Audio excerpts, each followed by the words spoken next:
Hello जी, आज हम सीखेंगे कुर्ते में राउंड फोल्डर अटैच किस प्रकार से करते हैं। तो देखिए हमारी ये कुर्ती है जिसमें हमने प्लेकेट पहले से अटैच कर दिए हैं।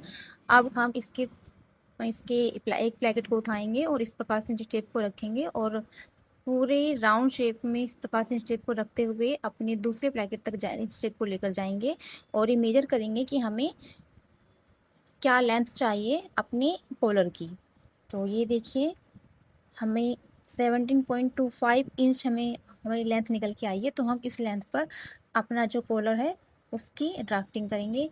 तो उसके लिए सबसे पहले हमने पेस्टिंग ले ली और पेस्टिंग पर हमें एक सिलाई लगा देंगे, क्योंकि हमारी पेस्टिंग कटिंग करते टाइम काफ़ी स्लिप होती है।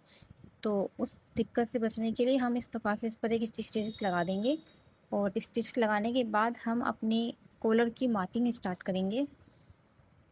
ये हमने सिलाई लगा दी है अपनी पेस्टिंग में। अब हम एक स्ट्रेट लाइन ड्रॉ करेंगे, जिससे कि जो हमारी पेस्टिंग थोड़ी ऊपर नीचे है वो लेवल में आ जाए। अब इस लाइन के ऊपर हम 1 इंच जितना मार्क करेंगे और इस पे हम एक और स्ट्रेट लाइन ड्रॉ करेंगे। तो ये हमारी जो कॉलर की चौड़ाई है वो हमने रखी है 1 इंच। आप अपने हिसाब से कर सकते हैं कम या ज़्यादा। अब हम अपने कॉलर के लेंथ का हाफ लेंगे और उस पर मार्किंग करेंगे। तो ये जो भी हमारी कॉलर की फुल लेंथ उसका हमने हाफ लिया, उस पर हमने एक मार्किंग कर दी है। अब जो हमारा ओपन साइड है उस ओपन साइड पर हम इस प्रकार से मार्किंग करेंगे और ओपन साइड से आगे की तरफ हम 2.5 इंच पर एक मार्किंग की साइड करेंगे और एक मार्किंग 2.5 इंच पर ऊपर की साइड करेंगे। अब जो हमारी नीचे हमने लाइन ड्रॉ करी थी उससे ऊपर की साइड 1/2 इंच और जो हमारी सेकेंड लाइन हमने ड्रॉ करी थी उससे ऊपर की इंच 1/2 इंच ऊपर की साइड 1/2 इंच पर हम एक और लाइन ड्रॉ करेंगे। और जो हमने 2.5 इंच की मार्किंग की थी उसको हम अपनी पहली मार्किंग से मिलाएंगे और जो हमारी दूसरी हमने 2.5 इंच पर मार्किंग की थी उसको हम अपनी दूसरी वाली जो हमने मार्किंग की थी 1/2 इंच पर वहाँ पर मिलाएंगे। अब जो हमारी ऊपर की जो मार्किंग हमने की है 2.5 इंच वाली जो हमने स्ट्रेट लाइन ड्रॉ की है उस पर हम 1/2 इंच पर मार्किंग करते इस प्रकार से एक राउंड शेप तैयार कर लेंगे। और जो हमारी स्ट्रेट लाइन है उस पर हम एक हल्की सी राउंड शेप देंगे उसको। और हमारी कॉलर की ड्राफ्टिंग कंप्लीट हो गई है। अब हम इसको कटिंग करके निकाल देंगे। हमारे कॉलर की कटिंग कंप्लीट हो गई है। अब हम इसको अपना जो फैब्रिक है उस पर आयरन की हेल्प से सेट कर देंगे। अब हम अपनी कॉलर में नीचे की साइड 0.25 इंच जितना मार्जिन छोड़ देंगे और 0.25 इंच जितना मार्जिन छोड़ते हुए बाकी जो भी हमारा एक्स्ट्रा फैब्रिक होगा उसको कट करके हम बाहर की साइड निकाल देंगे। और अब जो हमने ये 0.25 इंच जितना हमने फैब्रिक निकाला है इसको हम इस प्रकार से कॉलर पर अंदर की साइड लगाते हुए स्टिच लगा देंगे।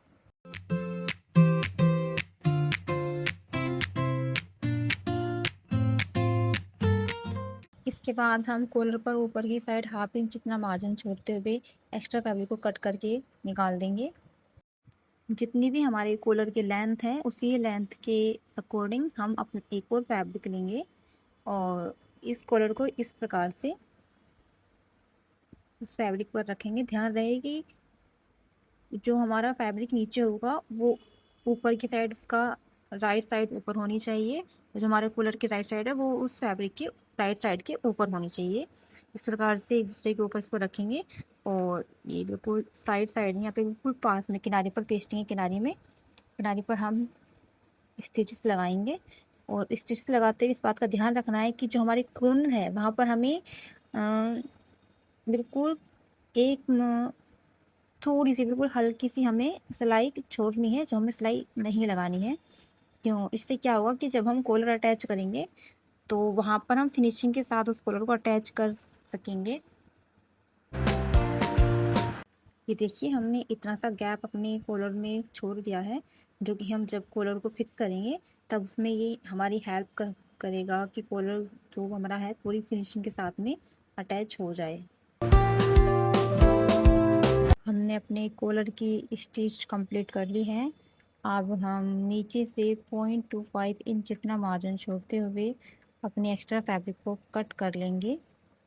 और कट करने के बाद इस कॉलर में हम ऊपर की साइड से भी हम जो हमारा एक्स्ट्रा फैब्रिक है उसको कट करके निकाल देंगे। और इसके बाद हम इसमें छोटे छोटे कट लगाएंगे, क्योंकि हमें जो हमारा कॉलर है उसको पलटना है। तो इसको पलटने से पहले हम इसमें छोटे छोटे साइड्स में जहाँ भी हमारी राउंड शेप आ रही है वहीं पर हम कट लगा देंगे, और कट लगाने के बाद हम इसको पलट देंगे।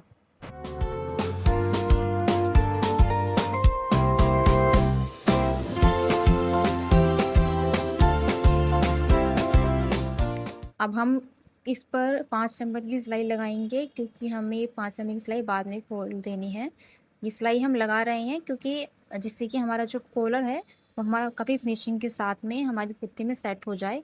तो ये देखिए हमने सिलाई लगा ली है कॉलर पर। अब हम इस कॉलर के सेंटर पर एक मार्किंग करेंगे, कॉलर का सेंटर निकालेंगे, उस पर कट लगा देंगे, और सेम इसी प्रकार से जो हमारी कुर्ती है, कुर्ती का भी हम सेंटर लेंगे, उस पर एक कट लगा देंगे।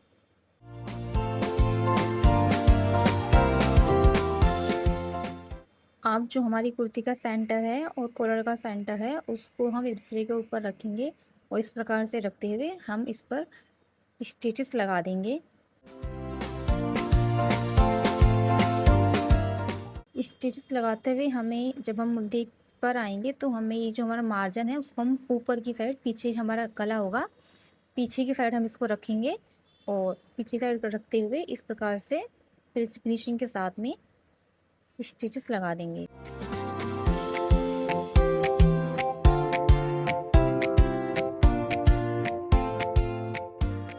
सेम इसी प्रकार से हम दूसरी साइड भी अपने कॉलर को सेट करेंगे।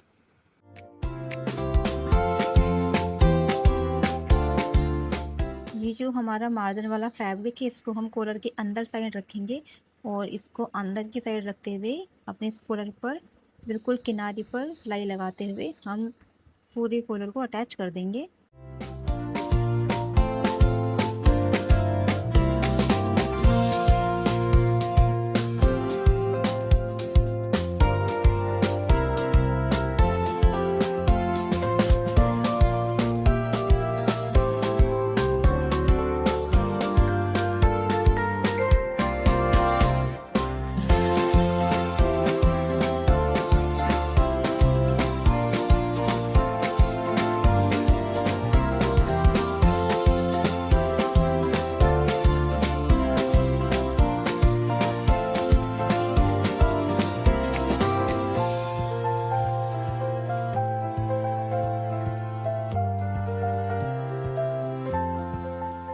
हमने पूरे कॉलर को सेट कर लिया है। अब हम एक पैर जितना मार्जिन छोड़ते हुए एक और स्टिच लगाएंगे पूरे कॉलर पर, और फिर इसको पक्का कर कर हम निकाल लेंगे। ये कंपलसरी नहीं है, ये आप अपनी इच्छा के अनुसार कर सकते हैं। अगर आपको अच्छा लग रहा है तो आप लगाइए, अदरवाइज आप ना भी लगाएं तो भी कोई इशू नहीं है। तो ये हमारा कॉलर हमने अटैच कर लिया है। ये हमारा अभी जो हमने ये दो हमारी स्टिच सिलाई एक्स्ट्रा थी कॉलर पे, 5 नंबर की हमने सिलाई की थी, अब हम उन दोनों ही सिलाइयों को खोल देंगे। तो हमारा राउंड कॉलर बनकर रेडी है। आई होप आपको हमारा आज का वर्क अच्छा लगा हो। Thanks for watching, bye bye.